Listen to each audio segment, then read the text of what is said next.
ఎంతో మంచి చరిత్ర కలిగిన నెల్లూరు జిల్లాకి సూపరింటెండెంట్ పోలీస్గా జాయిన్ అవ్వడం నా అదృష్టంగా భావిస్తున్నాను. I'm very happy about that. ఇక్కడ నేను ఉన్నంతకాలం లా అండ్ ఆర్డర్ ప్రాబ్లమ్స్ ఏ రకంగా రాకుండాను, అట్లాగే ముఖ్యంగా పబ్లిక్కి పోలీస్కి గ్యాప్ని తగ్గించడం కోసం నిరంతరం కృషి చేస్తాను. అవినీతి తగ్గించడం కోసం ట్రై చేస్తాం సమాజంలో. అంతేకాకుండా ఎటువంటి పరిస్థితుల్లో కూడా లా అండ్ ఆర్డర్ కానీ ట్రాఫిక్ ఇష్యూస్ కానీ వీటన్నిటిలో కూడా మినిమైజ్ చేయడం కోసం ట్రై చేయడం జరుగుతుంది. I'm very happy to join this district as SP.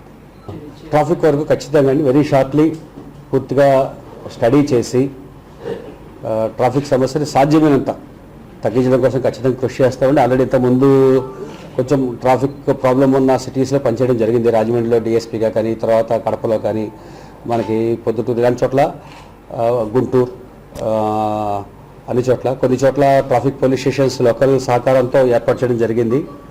మన లోకల్ స్ట్రెంత్ నుంచి స్పెసిఫైడ్ స్ట్రెంత్ కాకుండా అట్లాగే ట్రాఫిక్ అడ్వైజరీ కమిటీస్ ఫామ్ చేసి చాలా ప్రాబ్లమ్స్ సార్ట్అవుట్ చేయగలిగాం. రీసెంట్లీ కడపలో ట్రాన్స్పోర్ట్ డిపార్ట్మెంట్, తర్వాత రెవెన్యూ, మున్సిపాలిటీ అందరి సహకారంతో ఒక ట్రాఫిక్ అడ్వైజరీ కమిటీ ఫామ్ చేసి పబ్లిక్ని భాగస్వాములుగా చేసుకుంటూ వాళ్ళ సమస్యలు తెలుసుకొని అందులో సార్ట్అవుట్ చేసే ప్రయత్నం చేస్తాం. ఆల్మోస్ట్ 50% దాకా ఇప్పుడు చేయగలిగాం పబ్లిక్ చెప్పిన సమస్యల్లో. ఈలోపు ట్రాన్స్ఫర్ వచ్చాను. సో ఖచ్చితంగా ఇక్కడ కూడా అదే పందాలో పోయి ట్రాఫిక్ సమస్య అనేది మినిమైజ్ చేయడం కోసం ట్రై చేస్తాం.